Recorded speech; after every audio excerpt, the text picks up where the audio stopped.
ក្នុងវីដេអូនេះគឺជាការសរុបនៃលទ្ធផលបបមួយថ្ងៃពេញរបស់គ្រួសារនៃខ្ញុំក៏ដូចជាដៃគូរបស់គាត់ហើយនឹងលោកគ្រូសំណាងចាដែលទៅកាលពីថ្ងៃទី2បងប្អូនសម្រាប់ការលេងត្រីហ្នឹងគឺអត់បានមួយថ្ងៃពេញទេបងប្អូនដោយសារតែយើងបានទៅកន្លែងមួយទៀតប៉ុន្តែទៅដល់ផ្លូវពិបាកពេកអញ្ចឹងក៏សម្រេចចិត្តត្រឡប់មកបបនៅខាងរាំងទិលវិញហើយម្ដងហ្នឹងគឺលេងបានតែមួយព្រឹកចាមួយព្រឹកបន្តិចហ្នឹងគឺប្រហែល1ម៉ោងចាយើងបបហើយដូចនេះខ្ញុំបង្ហាញជូនបងប្អូននៅវីដេអូមុនគឺបបកហើយយើងបានត្រីមកទូ2 3នេះយកមកធ្វើម្ហូបអស់ទៅហើយយើងចាប់ផ្ដើមបបកពីម៉ោង1ចារហូតដល់ម៉ោង6ល្ងាចហ្នឹងគឺបានមកទូគ្រួសារនេះខ្ញុំហើយនឹងម្ចាស់ឡានគឺបានប៉ុណ្្នឹងឯងចំពោះទូរបស់លោកគ្រូសំណាងក៏ដូចជាបងអូនរាជចាគាត់បានប្រហាក់ប្រហែលនឹងទូគ្រួសារនេះខ្ញុំដែរទេគាត់ថាទូគ្រួសារនេះខ្ញុំគាត់បានអាចដោធំមួយដូចដែលខ្ញុំបង្ហាញជូនបងប្អូនកាលពីវីដេអូមុនចាក្នុងឡាំងស្នោហ្នឹងប្រហែលជាចូលចិត្ត20ក្បាលដែរហើយភាគច្រើនគឺបានធំហើយបាទតូចអត់សូវបានទេបានតែ1 2ទេហើយនៅក្នុងកធុងនេះគឺរបស់លោកគ្រូសំណាងហើយនឹងបងអូនរាជហ្នឹងឯងចាមើលអញ្ចឹងអត់សូវឃើញទេបងប្អូនប៉ុន្តែគាត់ប្រាប់ថាបានប្រហាក់ប្រហែលគ្នាដែរទេអញ្ចឹងក៏គាត់ថាមិនបាច់ចាំចាក់ចូលគ្នាទេចាដាក់កធុងអញ្ចឹងទៅមានទឹកមានអីអញ្ចឹងទៅគឺថាវាបានរស់បានយូរនេះគឺគ្រួសារនេះខ្ញុំគាត់ទៅតែតនេចាអញ្ចឹងក៏ចាប់ផ្ដើមយកត្រីដែលយើងចែកគ្នាហើយនឹងយកមកសកាវាដើម្បីយើងប្រឡាក់អញ្ចឹងទៅ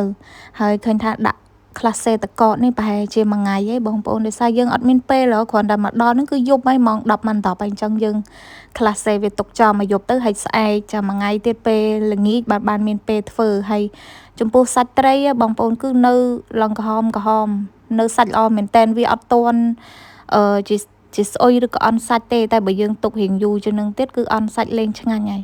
បាទធំនេះវិញគ្រាន់តែកោសកាមកចាគឺសាច់នៅក្រហមងាងហ្មងបើសិនជាមានពេល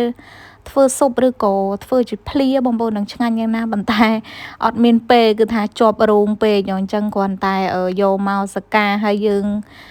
អាតូចយើងប្រឡាក់វាហាលទៅហើយអាធំហ្នឹងយើងយកវាកាប់ចាជាកង់ដើម្បីទុកខទុកអីអញ្ចឹងបងប្អូនបន្ទាប់ពីកោសកាចាទាំងខ្លួនទាំងក្បាលគឺថាស្អាតហើយអញ្ចឹងគ្រូសាស្ត្រខ្ញុំគាត់យកចាត្រីហ្នឹងមកកាត់ក្បាលចាទុកផ្សេងទៅហើយខ្លួនហ្នឹងគឺគាត់យកទៅប្រលះចាដើម្បីយើងប្រឡាក់ហាលថ្ងៃអញ្ចឹងបងប្អូនហើយក្បាលហើយនឹងពវៀនរបស់វាហ្នឹងគឺយើងអត់ចោលទេចាក្បាលហ្នឹងបងប្អូនចូលចិត្តស្ងោរជ្រក់ទៅយើងទុកស្ងោរជ្រក់ទៅប៉ុន្តែ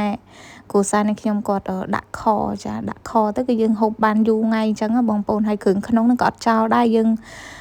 ដកយកតែប្រមាត់វាចេញទៅយើងដាក់ខចាយើងច្របាច់អំបិលហើយដាក់ខជាមួយក្បាលហ្នឹងក៏ឆ្ងាញ់ដែរបន្ទាប់ពីភ្លះហើយចាបងប្អូនចង់ឲ្យសាច់ត្រីនឹងរឹងល្អគឺយើងភ្លះហើយដាក់ត្រាំទឹកកកសិនទៅបន្ទាប់ពីធ្វើហើយទាំងអស់យើងយកសាច់ត្រីហ្នឹងចាទៅដាក់ត្រាំទឹកអំបិលចោលមួយយប់ទៀតចាំយើងយកមកប្រឡាក់ជាមួយនឹងស្ករប៊ីចេងអីចឹងណាបើសិនតែយើងអត់ធ្វើអញ្ចឹងទេសាច់ត្រីចាវាឆាប់ស្អុយអញ្ចឹងបងប្អូនតែបើយើងដាក់ត្រាំទឹកអំបិលឲ្យសាច់នឹងវារឹងគឺថាប្រឡាក់ទៅឆាប់ចូលជាតិហើយឆ្ងាញ់ទៀតក្រោយពីប្រឡាក់ស្ករប៊ីចេងហើយហ្នឹងគឺគ្រួសារនេះខ្ញុំយកមកហាលហើយក៏ទៅរកទិញអាប្រដាប់ហាលត្រីហ្នឹងនៅផ្សារលើចាដើររកតអំតាជួបបងប្អូននេះធ្លាប់តែឃើញគេផុសលក់តាមអនឡាញប៉ុន្តែអត់ហ៊ានទិញឯខ្លាចយកមកវាអត់ដូចរូបអញ្ចឹងណាអញ្ចឹងយើងទៅរកទិញផ្ទាល់ទៅហើយតម្លៃ1-20000ធូរថ្លៃដែរហ្នឹងបងប្អូនហើយយកមកគឺយើងដាក់ហាលអញ្ចឹងវាសុវត្ថិភាពគឺថាឆ្មាក៏វាអត់ស៊ីឆ្កែក៏វាអត់ស៊ីហើយរុយក៏វាអត់ពងដាក់បើយើងហាលនៅខាងក្រៅអញ្ចេះគឺថាតានីមកបាត់ខ្លួនហើយតានីថារុយពងដាក់ហ្មងបងប្អូនអញ្ចឹងគឺយកមកយើងដាក់ហាលក្នុងនឹងអញ្ចឹងទៅសុវត្ថិភាពល្អបងប្អូនចង់ទុកចោលហាលថ្ងៃមួយថ្ងៃវល់យប់ដល់ព្រឹកវិញក៏អត់បញ្ហាដែរទង្រាំតែមានពេលកាត់វីដេអូចែកជូនបងប្អូនទស្សនាហ្នឹងគឺថាត្រីហ្នឹងហូបចិត្តអស់ហើយនៅសល់ប្រហែលជា2កន្ទុយទេគឺដោយសារតែយើងហាលវាក្រៀមអញ្ចឹងហើយយើងយកវាមកបំពងឬក៏អាំងហើយយើងហូបជាមួយនឹងបាយស្រូបទឹកក៏បានចាហូបជាមួយនឹងបបរក៏បានគឺថាជាតិដល់បងប្អូនអើយ